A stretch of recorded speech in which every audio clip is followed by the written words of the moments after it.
Hey, Tony Gaskins here. I want to talk to you about what it really means to truly love yourself.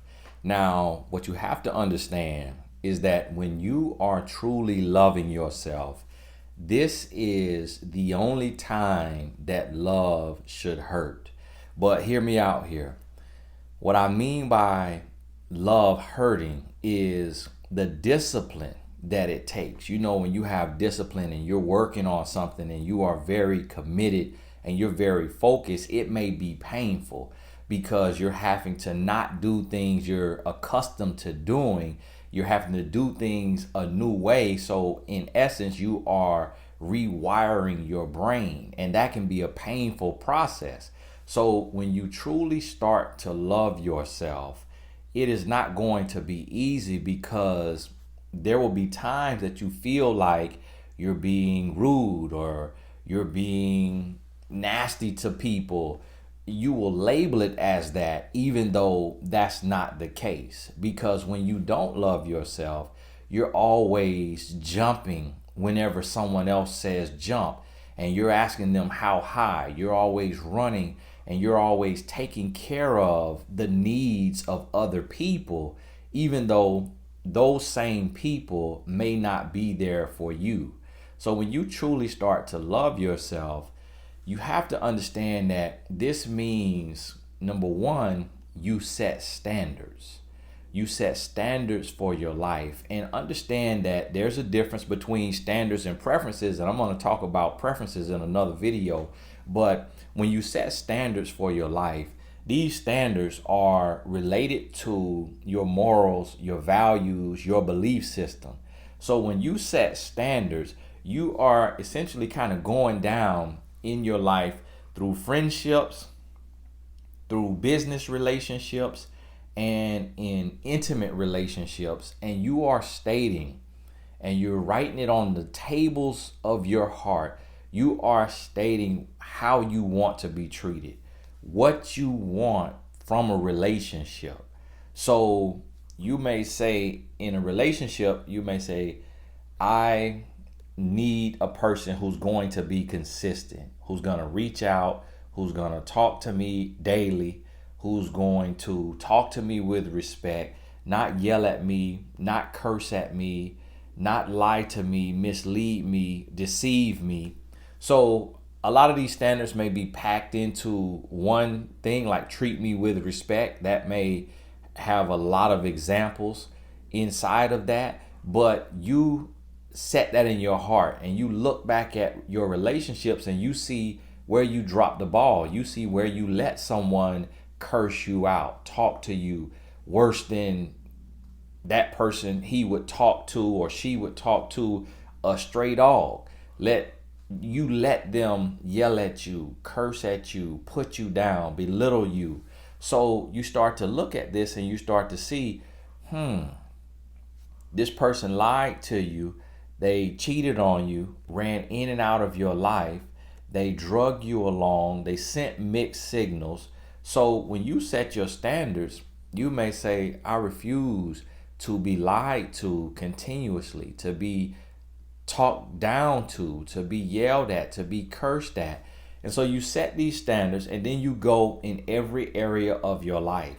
So I just walked away from a business deal because what I needed in the deal, they weren't willing to give that, to meet me there.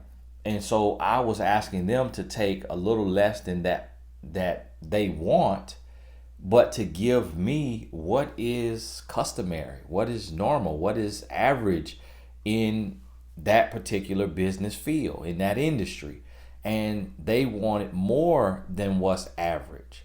So although working with them, partnering with them, signing them, hiring them, whatever you call it, although that maybe could have opened up some new doors, it's still a gamble. And so if it did, but then I'm giving away too much, then I'm going to have resentment in my heart and I'm not going to be happy in that deal. So you have to create in every area of your life, you have to create a win-win situation. So although you may be giving a lot, you also need to be getting a lot. and you need to be able to smile about the situation that you're in, business, personal, intimate. You need to feel like you are winning, but then also feel like that you are helping your partner win. And if you can feel that, then you're in a good situation.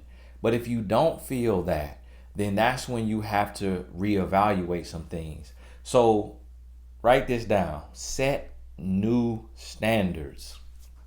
You got to set new standards.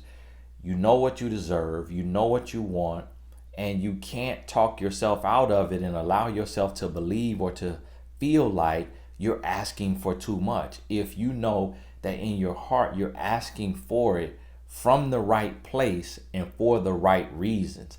Now, if you just have these crazy demands and you're doing it just because you're doing it just to prove to yourself or to show yourself, hey, I can do this, I can get this much from this person, I can have them cooking for me 3 times a day and cleaning for me 7 days a week just because I see that they'll do it. But if you know in your heart you're doing that for power or for control, not because that is what you really need and that's what you require, then you're operating from the wrong place and your standards are rooted in the wrong reasons, and you have to evaluate that. But if you know you're being fair and honest, then don't compromise your standards.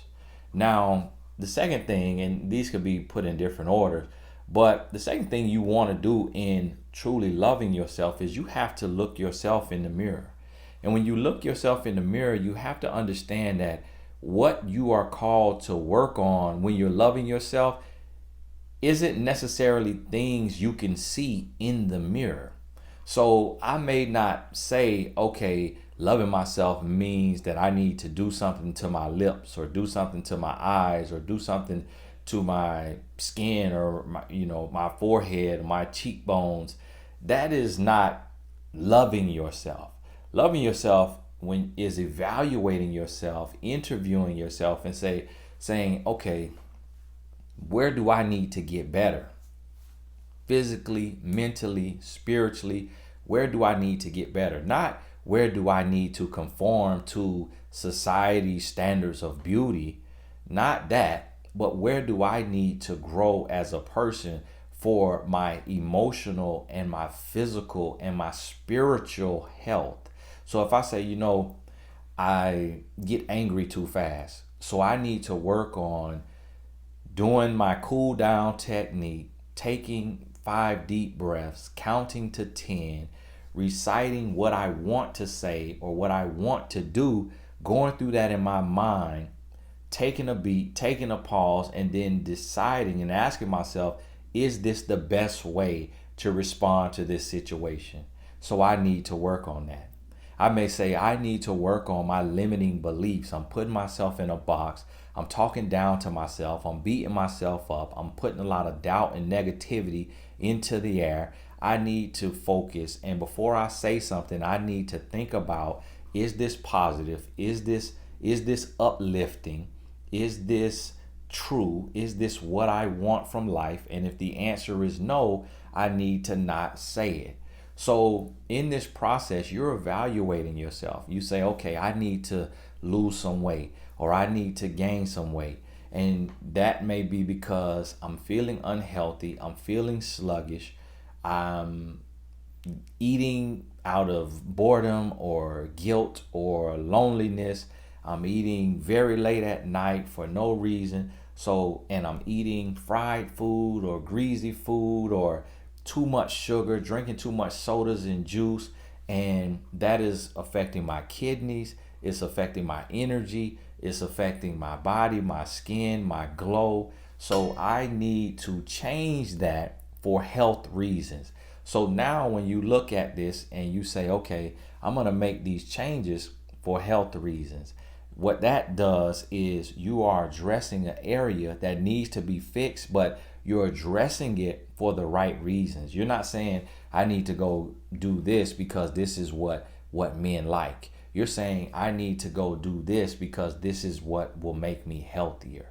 Or I need to go do this because this is what I know I can be happy at with a body like this, because this body will be the result of eating right, sleeping right, living right, and doing the right things. I'm not just doing this because women want a man with a six pack. I'm working on myself because I want to have a long, healthy life. So evaluate your reasoning. So in this process, you are setting new standards, and then you're looking at yourself in the mirror and you are doing the work. You're doing the work. And then lastly, what you have to remind yourself of is not settling. Not settling, not settling, and not compromising. So in this, and when I say compromise, I mean not compromising in an unhealthy way.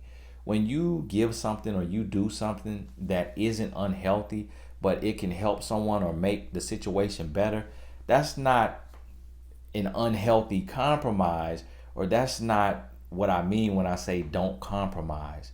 So don't settle, meaning that if you know what you want, you know what you deserve, you know what you desire, be willing to do the work, put in the work, and keep working towards it until you get it. And understand that you're never perfect. So you always have something you can be working on and working toward. Keep doing that work and be patient in the process, knowing that what you desire is coming to you, but you have to keep working for it. So don't settle for a relationship that is beneath you, and it doesn't serve you, it doesn't make you better, and you're settling just because your clock is ticking and you want to have a child, or you want to be married to look whole and stable in front of your friends and family, but really you know this person isn't the person for you. So self-love does not settle for second best when you know the best for you is out there. Self-love does not settle out of frustration, fear, doubt, scarcity, lack. Self-love is loving yourself enough to hold out and to continue working on yourself until you attract what it is you know you deserve. So, hey, that's a few tips on how to love yourself. And if you sit down and you actually do the work, you'll realize that you have created new standards and that you are living up to those standards. But you've also evaluated yourself and you're working on yourself in a healthy way for the right reasons. And then you are refusing to settle for less than what you deserve. Hey, this is Tony Gaskins, your virtual life coach. God bless you. We'll talk soon.